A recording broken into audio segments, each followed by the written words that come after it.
to the World News Updates. Good morning. Headline please. Supreme Court of Canada to review Ontario ruling that jeopardized multiple verdicts. Trump administration has shelved U.S. health officials' reopening guide. Sources. Quebec provincial police arrest 2 in connection with cell phone tower fires. Via Rail cancels some routes until at least November as COVID-19 crisis continues. How many coronavirus cases are really out there? Why deaths may offer a clue. Coronavirus, Trudeau rejects oil is dead claim from Greens Bloc Québécois.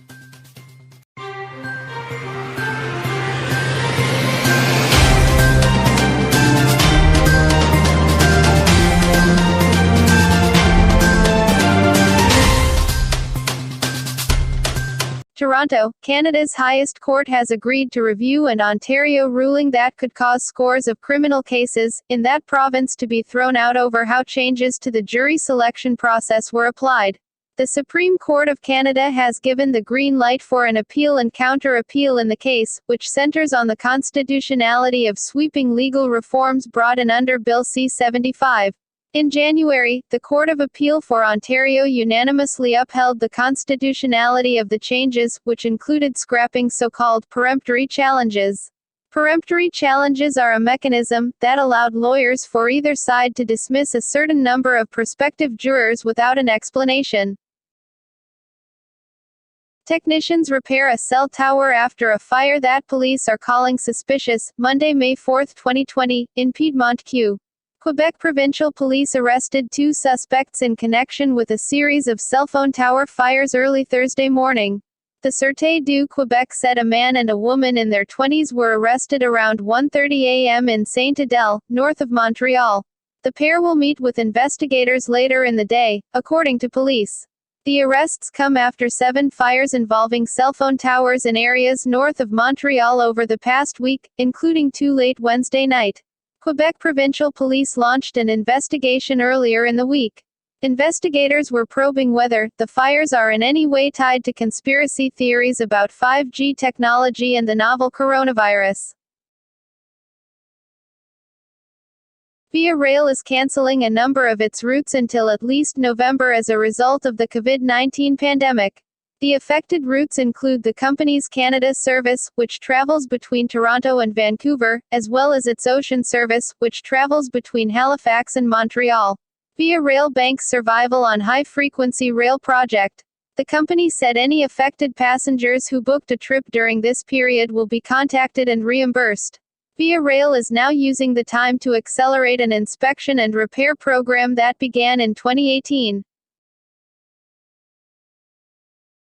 We know that just over 60,000 Canadians have tested positive for the novel coronavirus. It would be useful to know how many of us actually have the disease, but for a range of reasons, shortages of tests, the large number of people who don't show symptoms, that's a much harder number to gather. But given that we know more or less what the coronavirus death rate is, it's possible to use that to roughly estimate the total number of cases, epidemiologists say. I think it's fair to take the deaths that you're counting, and infer back to get a general sense of how many cases there are likely to be, says the University of Toronto's Ashley Toot. It's a better estimate than the case fatality ratio, which is highly dependent on how much testing is happening. Speaking to reporters in Ottawa on Wednesday, Green Party MP Elizabeth May said the economic shock from the COVID-19 pandemic on both the global economy and on Canada, specifically on the energy sector, proves that oil is dead as a backstop economic commodity. Prime Minister Justin Trudeau says he rejects the claim made by Green and Bloc Québécois leaders that oil is dead and should get no further government support amid the coronavirus pandemic. Trudeau was asked Thursday by Global News, during a daily press briefing outside Rideau Cottage, about the remarks made on Wednesday by Green Party parliamentary leader Elizabeth May and Bloc Québécois leader Yves-François Blanquet, and whether he shared their assessments of the industry.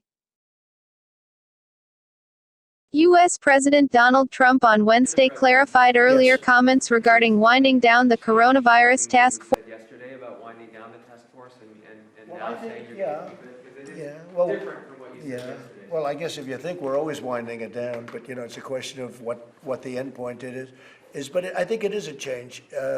a little bit. I thought we could wind it down sooner, but I had no idea how popular the task force is until actually yesterday. When I started talking about winding it down, I'd get calls from very respected people saying, I think it would be better to keep it going. It's done such a good job. It's a respected task force. I knew it myself. I didn't know whether or not it was appreciated by the public, but it is appreciated by the public. When you look at the job we've done on everything, on supplies, on everything. The gowns, the gloves, the masks. You saw yesterday the mask. We were at a factory yesterday, a great company, Honeywell. And in a period of 4 days, they took a big factory, essentially 4 days, a little longer, 2 weeks, but it was really most of the work done in 4 days. They took a big plant that did other things and they converted it into masks. You have to see, it's actually a complicated process, but they have unbelievable equipment and they're doing millions of masks out of this factory, and that took place so quickly. And that was all because of the task force. I mean, all of this happened because of the people working within the administration. Thanks for watching. Please subscribe for next updates.